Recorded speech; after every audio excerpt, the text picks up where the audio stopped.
Fala galera, beleza? Eu me chamo Ariel, sejam bem-vindos a mais um vídeo. E hoje estou trazendo para vocês mais vídeos da nossa Level Up, uma playlist aqui do canal focada para ajudar você a evoluir o seu nível na programação web. E hoje nós vamos ver 5 formas de remover dados de um array. Se puder, me siga nas redes sociais que eu posto um conteúdo muito interessante por lá e também você garante dessa forma não perder nenhum vídeo aqui do canal. E não esqueça de checar nossa comunidade no Discord, uma comunidade voltada a desenvolvedores, onde o objetivo principal é ajudar a solucionar problemas. E sempre que eu postar um vídeo novo, eu vou anunciar lá no servidor do Discord e você não pode esquecer de deixar o boizinho por lá.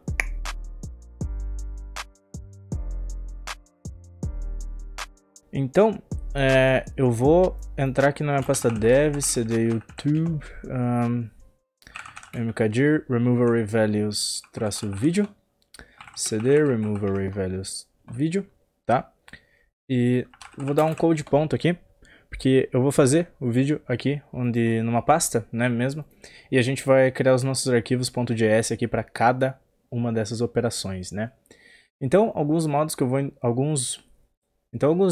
que eu vou introduzir para vocês é o pop, né, o shift, splice, utilizando o delete e também criando um novo array a partir de filtros que possam remover conteúdo, né? Então, nós vamos começar com o pop, que é a maneira mais comum de se remover dados, né, de arrays, não só no JavaScript, mas na maioria das linguagens, né? E o método pop, ele remove o último elemento de um array, tá? E ele retorna esse valor removido, tá? Se você não quiser esse retorno, você não precisa, mas ele retorna esse valor e você pode obter ele numa variável, caso você precisa para algum propósito, tá? Então nós vamos fazer uma variável aqui, uma const languages, tá? E ela vai ser um array com linguagens de programação, né?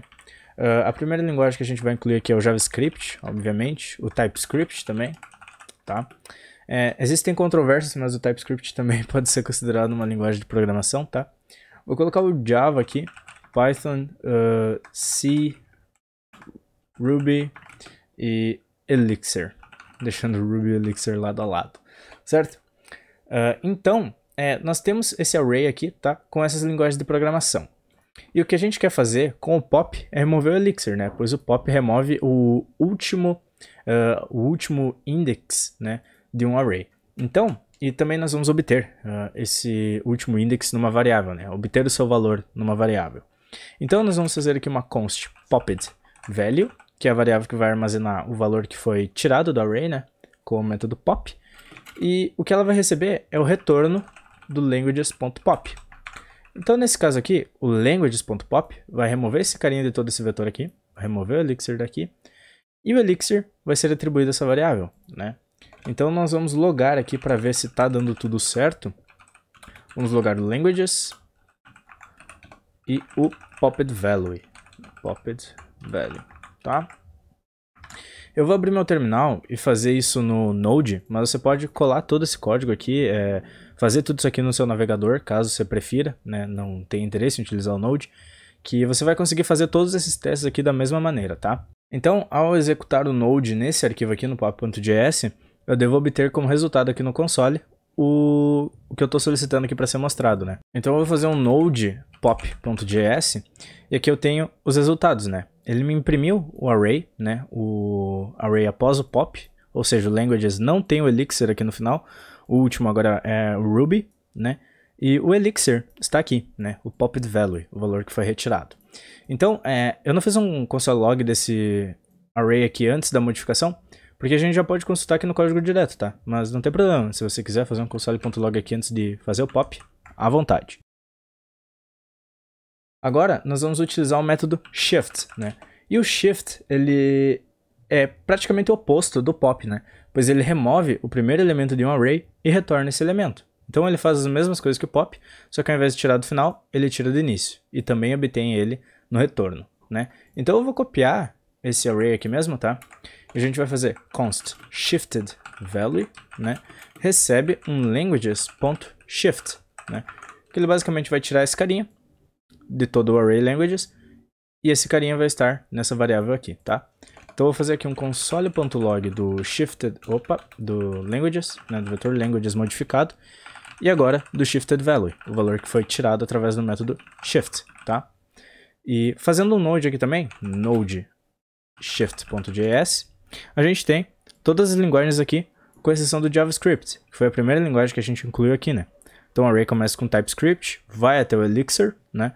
E aqui nós temos nessa variável shifted_value o valor JavaScript, né? E tudo isso aqui é verdade, pois a gente imprimiu o valor que contém essas variáveis e a gente pode checar que ele removeu o primeiro valor e retornou ele para uma variável, certo?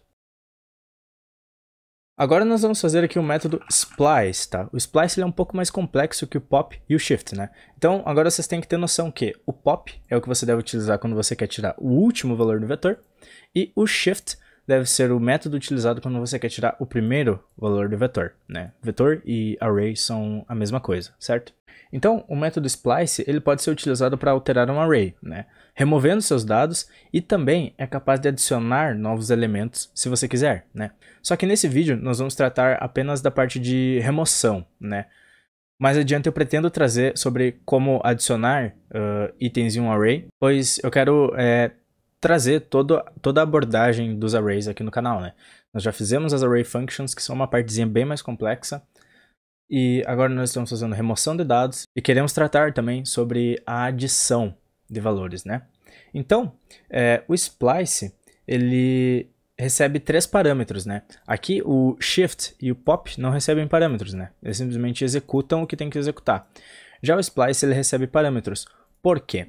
Porque o splice, ele basicamente manipula um vetor de uma maneira mais complexa. Então, ele não tem retorno, então a gente vai simplesmente fazer um languages.splice, tá?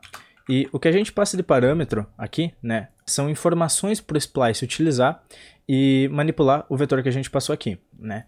Então, o primeiro parâmetro é o index no qual a gente quer começar a interagir, tá? Então, se eu passar 0 aqui, eu estou dizendo para o splice que eu quero começar a manipular desde o índice 0, né? O index 0. Se eu passar aqui 3, significa que eu quero manipular a partir do index 3. Então eu passo pelo 0, JavaScript, 1, TypeScript, 2, Java, 3, Python.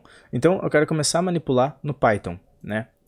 Agora, ele vai manipular para onde? Ele manipula somente o Python?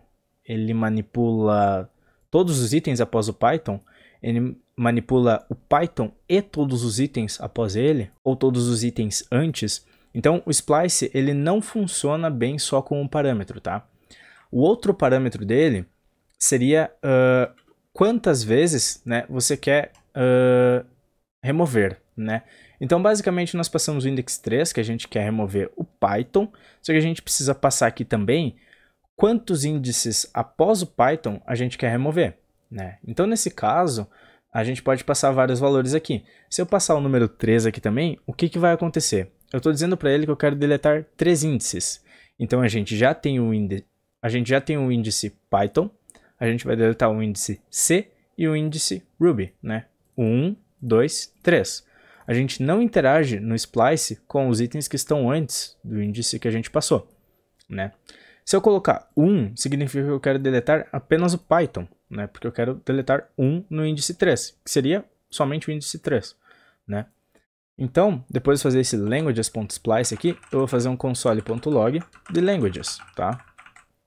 Dessa forma aqui, eu posso fazer um node splice.js e eu posso ver aqui, ó, o que ele fez. Ele tem JavaScript, TypeScript, Java, que é o que tinha antes do Python, e depois a gente tem o Elixir, né, que é o último item da lista. Então ele removeu 3 itens a partir do índice 3, que é o Python. Então ele removeu Python, C e Ruby, né? Se eu passar aqui somente um, o que acontece? Ó? Vamos fazer um node_splice.js. Ele removeu apenas o Python daqui, né?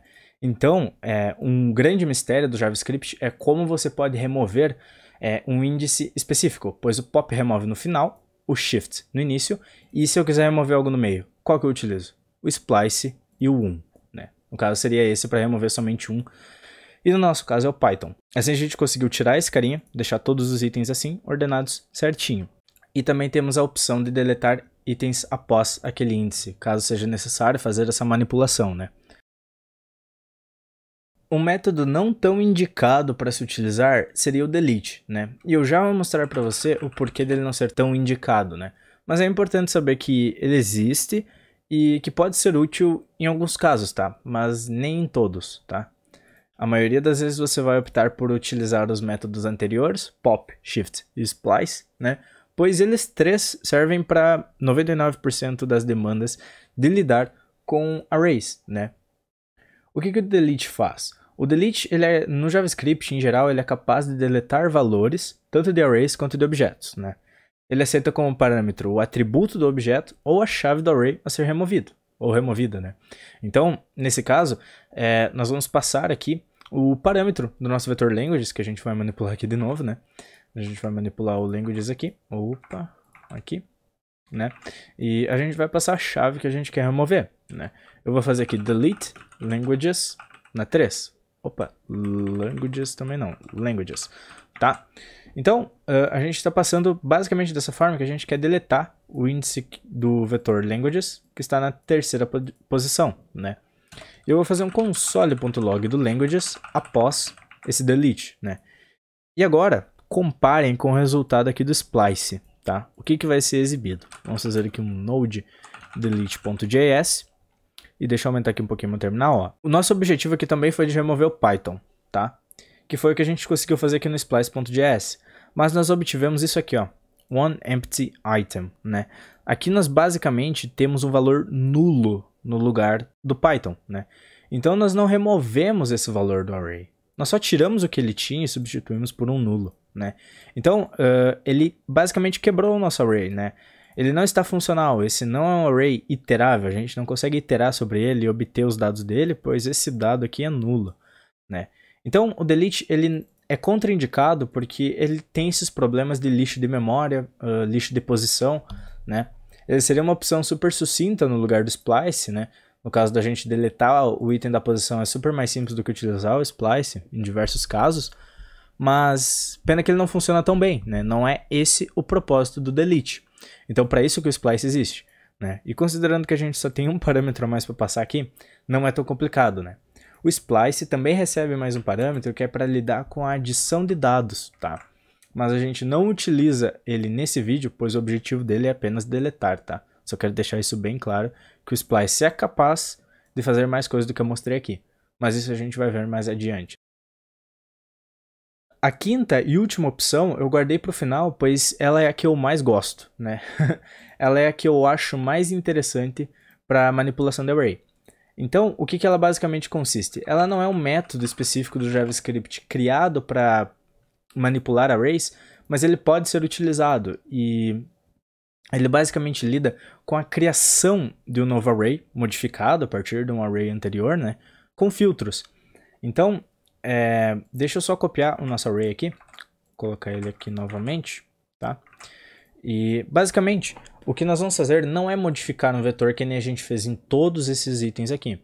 Nós vamos criar um novo vetor a partir dos dados desse aqui. E como que isso vai funcionar? O nosso objetivo aqui também vai ser de deletar um item, né? E nesse caso a gente vai tentar deletar o Python. Só que vocês vão ver que esse método ele pode ser mais eficaz, pois nós temos uma maneira mais declarativa de código. Nós conseguimos entender mais facilmente o que está acontecendo. O splice, por exemplo, ele já é algo que se a pessoa não conhece, ele vai ter que estudar sobre.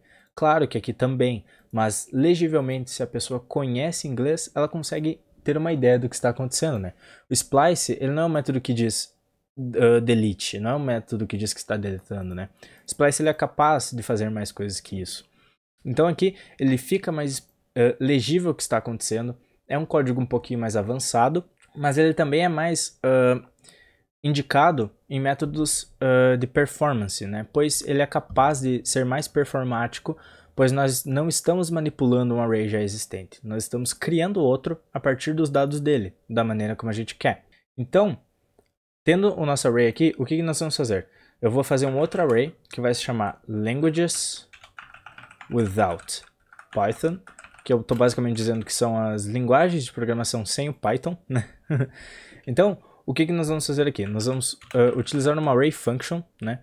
Eu já fiz vídeo sobre as array functions, eu vou deixar num card aqui em cima. E a array function que nós vamos utilizar aqui é o filter, né? Pois nós vamos aplicar um filtro em languages, tá? O filter, como as outras array functions e como eu explico melhor lá nos outros vídeos, recomendo muito que você assista, ele retorna um novo array a partir do filtro implementado aqui, né? Então a gente vai ter um filtro, que no caso eu vou passar uma arrow function de filtro aqui, né? Onde eu obtenho a language atual que o filter está iterando sobre o vetor languages, né? Então eu tenho a language do valor atual. Eu não tenho o index, tá? O index seria o segundo parâmetro do filter. Mas aqui, de maneira declarativa, o que eu quero? Eu quero filtrar todas as languages que sejam diferentes de Python. Tá? Então dessa forma é muito mais legível. Eu tenho uma variável languages without Python, as linguagens sem o Python, onde eu estou fazendo um filtro no array principal, no array principal languages, né? E nesse filtro eu quero toda linguagem que é diferente de Python, tá? Então, ao ler isso aqui é muito mais legível e se entende muito melhor o que está acontecendo, né? Além de que a gente está criando um novo array, não modificando o outro, né? O que pode ser muito bom, pois vem do princípio de imutabilidade das linguagens de programação funcionais, né? Que considera-se ser mais performático. Então, aqui nós vamos fazer um console.log do languages without Python, né? Languages without Python, e vamos ver o resultado que a gente obteve. Node in new array. E nós obtivemos o mesmo resultado do nosso splice, né? Nós conseguimos remover o Python daqui, né? E a gente teve um resultado muito bom aqui com o nosso novo array. Criamos um novo array e executamos ele, né? Então dessa forma nós conseguimos manipular arrays, né, deletando seus valores com 5 métodos diferentes que podem ser os mais apropriados, os mais indicados, os que suprem a sua necessidade em alguns casos, né? Então é importante conhecer esses 5 métodos para você saber qual utilizar na hora que você for precisar, né? Não é só saber o método dos novos arrays que ele vai resolver todos os seus problemas da melhor maneira. Não é só saber o pop que você vai conseguir lidar e remover dados de todos os arrays em todos os casos, né? Então é sempre bom conhecer todos esses métodos para que você tenha um leque de opções e consiga lidar com as demandas do dia a dia. Esse vídeo vai ficando por aqui, eu agradeço demais a presença de todos que estão aqui nesse vídeo, e se você ainda está presente, não esqueça de checar na descrição desse vídeo, que tem o vídeo sobre as Array Functions mencionadas no último método aqui, que é o mais recomendo, e também a documentação de todos os métodos utilizados nesse vídeo, como o pop, shift, splice e delete. Se você puder, avalie esse vídeo, né? Seja comentando, deixando um like, e se puder também compartilha com um amigo se você gostou desse conteúdo. Eu quero ajudar ainda mais pessoas com o que eu produzo aqui no canal. Aguardo a sua avaliação, pois dessa forma eu sei onde melhorar e sei onde manter, e também te aguardo na nossa comunidade no Discord, a comunidade voltada para desenvolvedores que eu apresentei no início desse vídeo, tá? Eu vou deixar o link dela aqui na descrição, está aparecendo no card aqui o convite, e eu espero muito receber você por lá. Novamente, muito, mas muito obrigado por estar aqui nesse vídeo, e a gente se vê no próximo. Valeu!